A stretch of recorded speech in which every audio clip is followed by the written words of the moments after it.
Hello and welcome to Wolfman Gaming. This is my Ghostrunner walkthrough and this is level 15 called Things You Wouldn't Believe. And the beginning part of this level is quite calm. This area is completely devoid of enemies, which is a nice change of pace. But we are gonna do some finicky platforming. And back in the very first level of this game, I talked about two trophies called. One is called R is for running and the other one is called More Than Human. And I'm gonna talk a little bit about More Than Human for killing 23 enemies in a row without dying.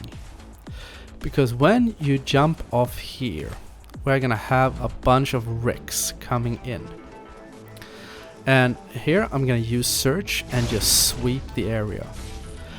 I have seen videos on YouTube, and this is supposed to work still. That go there, use search just like I did, then pause the game and use restart level. Not restart checkpoint, restart level. And go back to the beginning, go there again, use search one more time. And the trophy More Than Human should pop if you have aimed really well. If it doesn't pop, try resetting once again. Restart level. As I said, not restart checkpoint because I think restarting checkpoint will nullify the meter. I'm not sure if that's the case, but that's what they said in that video. And I haven't tried it out myself. I replayed first level twice via level select and came there a bit more beefed up because I did it after I'd beaten the entire game. So I had Overlord and Surge and Tempest and all that good stuff, which makes the first level quite a bit easier. So also, as I said at the beginning of this walkthrough, if you're going for the platinum and you want the trophy R is for runner or R is for running, for beating an entire level without dying, the first level, an awakening, it's only around 3 minutes long, and it is in my opinion, and I think anyone and everyone who has played this game would agree with me, you're the absolute easiest chance you'll have to get it. And now we're getting into a room that I really like. I have talked about this throughout this game, that the platforming sections, most of them flow really great. I think they have spent a lot of time on doing these parts and you feel like such a badass when you're going through them. But when you land over here, there are 5 wardens, not samurais, wardens. But as I said, when we were first introduced to them, they will always attack you one at a time. I like to use search, try to thin the herd a little bit. And here, another important note, go down, break this sphere, kill this guy and jump close. You saw I almost ran up to the back edge before I jumped over to the middle platform. That is a very conscious choice on my behalf, because that robot down on the floor, their official names are mechs. Would you know?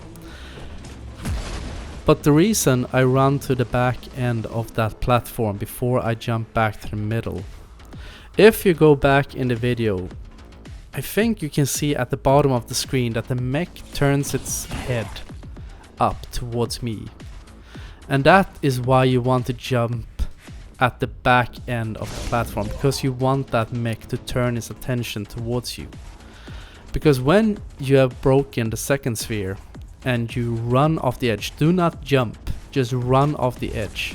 Since that mech is turned upwards, his shot will go over your head.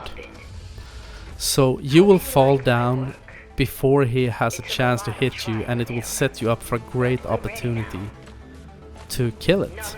Or not kill, destroy it is probably a more correct term, since it is a dead object, that is a robot. And this is the room I was talking about. I got a little bit ahead of myself. This room, super fun platforming. And these last levels have some great platforming sections. Challenging, but fun. So we just go down here. And also... never mind. I was gonna say, with those railings, you don't have to latch on to either. Here, there is a slugger up on that platform. I tried to target him with Overlord. If you're quick, maybe go a little bit closer to the edge. Because the enemy down there on those two platforms is an enemy called Splitter. When it sees you, it will split itself into 5 clones. One of them is the real one. And there is a trophy, I think it's called Preemptive Strike, for killing one of those splitters before it splits. And you can also do that by proxy. Or just like, I'm sending a messenger, and that slugger, he is a great messenger to send. Because if you keep your distance, the splitters will not have a chance to see you and they won't split. If they split, like these have, if you dash, you saw that one of them was red, or is red. That is the true one. You can see which one is the real one whenever you go in, when you hold down dash button. The one that glows red is the real one. And when you kill the real one, all its clones will die with it. You can kill the clones individually, but if you want to take out all 5 with one strike, take out the one that is red. And also, in that room, make sure to pick up the trophy. Quite sure it's called Preemptive Strike. Something along those lines at least. Just send the slugger down there with his ass hammering away at them, and if you don't get it on your first try, just reset the checkpoint and do it again. And because I said that I will give you tips on all the kill related trophies on our journey through this game, and we are almost at the end. After this there are only 2 more levels. And in this room, also important, this drone, ride that one down to that platform where you saw me get off. That is where you will get the trophy strike for killing 3 enemies with 1 drone. Because when I came around those boxes, there are 2 slashers or shifters, whatever they're called, the teleporting guys.